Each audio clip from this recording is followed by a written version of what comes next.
Hello guys, pag-usapan lang natin si Julia Barreto at Alden Richard. Mas bagay kesa sa Katden. Wow, grabe guys, no? Mas bagay daw ngayon si Julia Barreto at Alden Richard. Nang dahil ba sa mga bali-balita at mga isyu ngayon sa Katden. Na ngayon, ang gusto na nila si Julia Barreto at Alden Richard. May chemistry nga ba at bagay na bagay nga ba si Alden Richard at Julia para maging magka-love team? Kita nyo naman guys ngayon ang pinag-uusapan at pinagkakaguluhan at pinagpepestaan ng karamihan. Siyempre guys, kailangan din nating alamin kung ano ang mga kumakalat na issue ngayon sa social media. Siyempre kung gusto mo ng ganitong content, maaari kang mag-subscribe at i-click mo na rin ang notification bell para nga naman guys, updated ka sa lahat ng mga balita ngayon na kumakalat sa lahat ng mga social media platform. At ayon guys sa balita, samut-sari ang naging reaction ng mga sausawera sa kumakalat na video na interaction nina Julia Barreto at Alden Richard sa pagpaparty ni Doktora Vicky Bello. Naglaro kasi ang dalawa ng game na ang naging moderator ay si Nicole. Sa nasabing game, inalok ni Julia na siya ang manalo na siya naman nangyari sa pagtatapos ng challenge. Tinanghal din ang aktres bilang Baddest Personality of the Night. Siyempre guys, hindi naman papayag si Alden Richard na manalo. Lahat naman yata guys ng mga nangyaring ganyan, nagpapatalo si Alden Richard dahil napaka-gentleman niya at napaka-maginoo. Hindi naman yan guys katulad ng iba. Ayon kasi guys sa mga Dilulu fans, lalo-lalo na guys sa mga Alden Natics, yan kasi ang pagkakakilala nila sa isang Alden Richard. Kita nyo naman guys, no? Bukod sa guwapo na at napaka-gentleman pa. Okay lang na matalo siya, wag lang ang babae. Ganyan ang isang Alden Richard, diba? Kaya naman guys sinasabi nila, bagay na bagay daw sila kesa sa Katden na ngayon pinag-uusapan na si Julia Barreto at Alden Richard. Siyempre guys, sa dami ng mga isyong kumakalat ngayon, iba-iba na at hindi na natin maintindihan kung ano ang napapag-usapan na intriga na patuloy lang talaga guys na pinagkakaguluhan ng maraming tao. Siyempre tayo guys umaasa na lang kung saan sila komportable at kung saan sila nag-i-enjoy.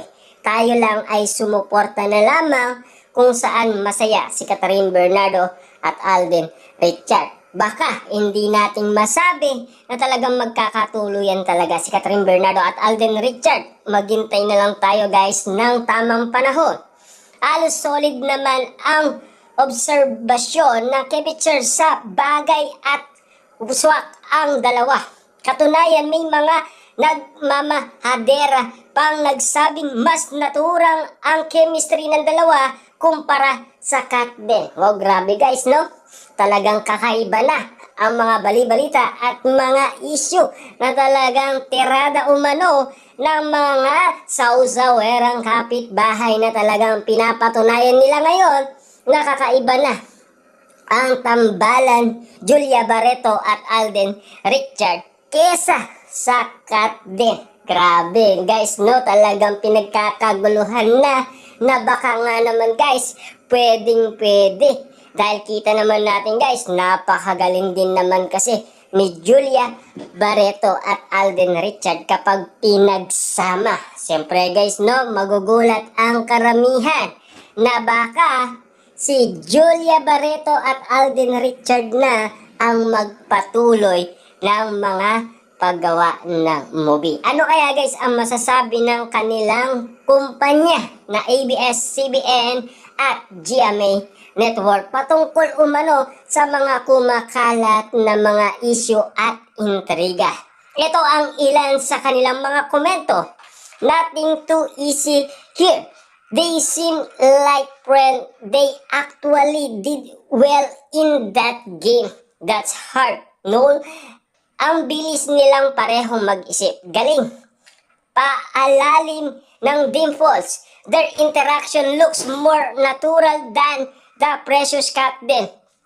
Pair up that look so forced and uncomfortable, not a fan, but Julia is. Grabe guys, no? Talagang patama ito guys kay Catherine Bernardo. Ang tindi ng banat ng mga saksawerang kapitbahay. Grabe nga naman kasi guys, no? Ang mga kwento nila, talagang ito ay patama kay Catherine Bernardo na talagang mas bagay nga ba talaga si Alden Richard kay Julia Barreto kaysa kay Ann Curtis at kay Bea Alonso at kay Catherine Bernardo. Dahil ba nagka-issue ngayon guys ang cat din, mas bagay na ngayon kay Julia Barreto. Ito ba ang inaasahan natin guys na marinig sa lahat ng mga netizens at mga sawsawerang kapitbahay? Ginagawa nila si Alden na nga mulak na gen na to. Pinapartner sa top leading lady sa industry. Di na ako magtaka if next year si Queen Royalty Saint Goddess naman ang ipartner dyan. At least eto, trabaho lang talaga at walang market na pakilig moves. Wow, grabe guys, no? Talagang pinapatamaan talaga si Catherine Bernardo ng mga ito. Talagang tumatama guys eh. Naririnig natin eh. Sinasabi kasi guys na walang marketing na pakilig moves. Wow, grabe guys, no? Talagang siyempre guys, kailangan nilang mag-promote. Kasi sa kanilang movie yun eh. Kailangan nilang gumawa ng paraan para maibenta. Para nga naman kasi guys, pagkaguluhan ng karamihan. Eh siyempre, yun ang taktika ng dalawang artista na si Alden Richard at Catherine Bernardo. Tulad noon sa Aldab. Kasi yan guys ang kinukumpara. Kaya nga naman kasi guys, ang mga sinasabi, like Aldab at ang cat din, parang same lang, di ba? Kasi yan kasi guys, ang pinagkakaguluhan ngayon, kung bakit nga naman naririnig natin dito na parang pinapatamaan umano si Catherine Bernardo.